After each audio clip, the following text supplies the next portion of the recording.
Avant, on pensait que puisque rien, même la lumière, ne peut échapper à la gravité d'un trou noir, mon portefeuille serait perdu à jamais.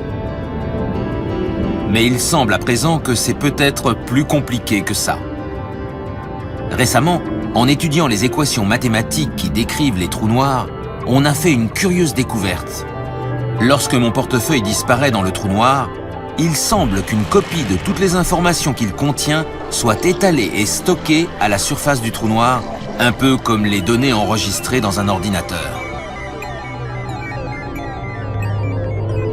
Ainsi, au final, mon portefeuille existe en deux endroits.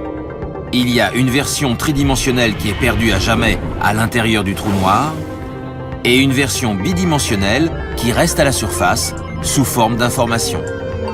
Le contenu informationnel, tout ce qui est tombé dans le trou noir, peut être intégralement exprimé sur la surface extérieure du trou noir. L'idée est donc qu'on peut savoir ce qui se passe à l'intérieur, rien qu'en se référant à l'extérieur. En théorie, je pourrais utiliser les informations qui sont à l'extérieur du trou noir pour reconstituer mon portefeuille.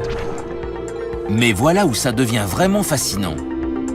L'espace à l'intérieur d'un trou noir obéit aux mêmes règles que l'espace à l'extérieur d'un trou noir ou partout ailleurs.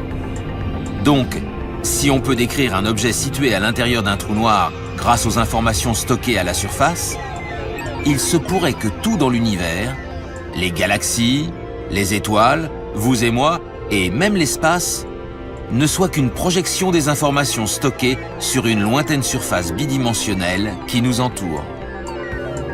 Autrement dit, ce que nous prenons pour la réalité pourrait être une sorte d'hologramme. Le monde tridimensionnel est-il une illusion? De la même façon qu'un hologramme est une illusion? Peut-être. Je suis enclin à penser que oui, que le monde tridimensionnel est une sorte d'illusion et que la vraie réalité est la réalité bidimensionnelle à la surface de l'univers. Cette idée est si nouvelle que les physiciens en sont encore à essayer de la comprendre. Mais si elle est exacte, de même que Newton et Einstein ont transformé notre vision de l'espace, nous pourrions être à l'aube d'une révolution encore plus extraordinaire. Pour un élément aussi essentiel de notre vie quotidienne, l'espace reste une sorte d'étranger familier. Il est partout autour de nous, mais nous sommes encore loin d'avoir découvert sa véritable identité. Ça prendra peut-être 100 ans, ou 1000 ans, ou ça pourrait arriver demain. Mais